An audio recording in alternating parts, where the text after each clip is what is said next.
Teka, alin ba sa sinabi kong hindi malinaw? Hindi, maling dinig mo sa akin. Ayoko nga sabi ng isda. Wala ba kang karne ng baka dito? Alam mo, napagod talaga ako sa buong araw na ito. Baka naman pwede mo na lang akong dalhan dito ng masarap na ice cream, isang rum raisin at diet soft drinks. Kaya mo bang gawin yon?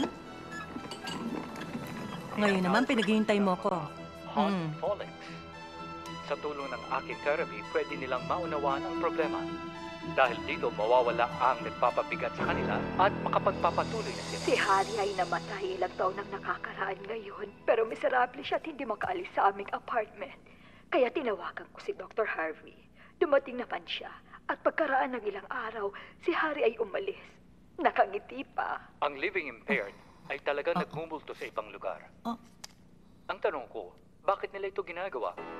Kasi meron pang dapat tapusin.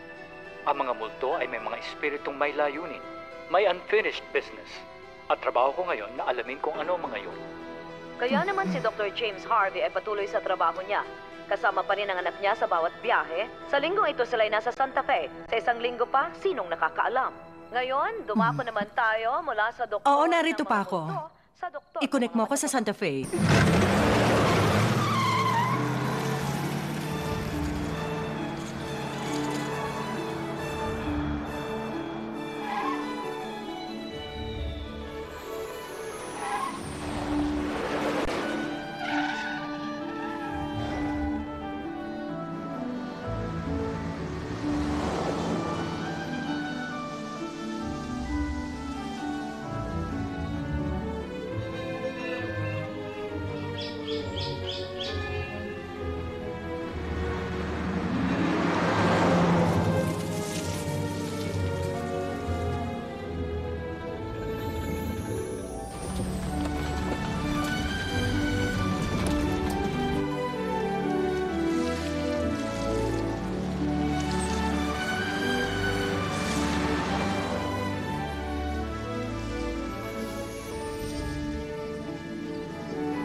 Wow!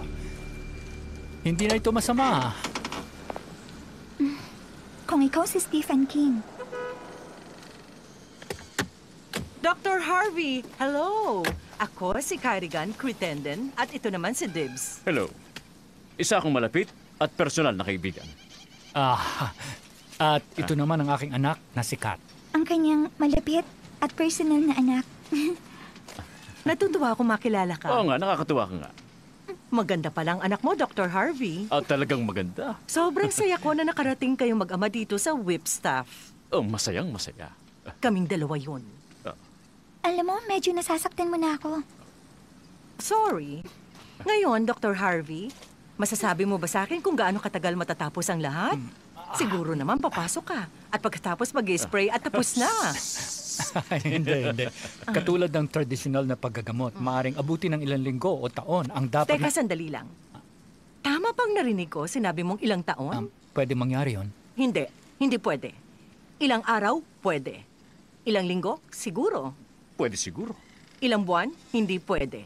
Ilang taon, kalimutan mo na. Kalimutan mo na. Dibs ang tseke. Kunin mo ang bouquet. Ngayon, Dr. Harvey, magbabantay ako sa'yo ng mabuti. Para sa'yo to. Sana makatulog kayo.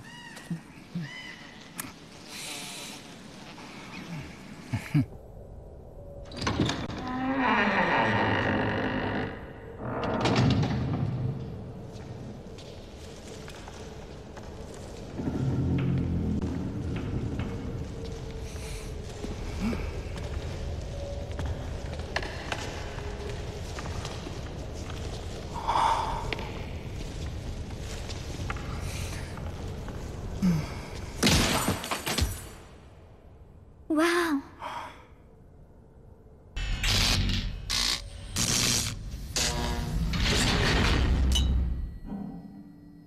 Oh, tignan mo. Madali lang, hindi ba? Oo nga. Pwede pang mga ilaw ngayon, pero bukas kailangan palitan na natin lahat ng bago, Dad. Oo, tama. Oo nga, dapat ngang palitan ng mga ilaw. Okay, Dad. Hahanap naman ako ng kwarto ko. Kaya mo naman mag-isa, hindi ba? Dad, pag hindi mo ako nakita ng ilang araw, tumawag ka ng search party.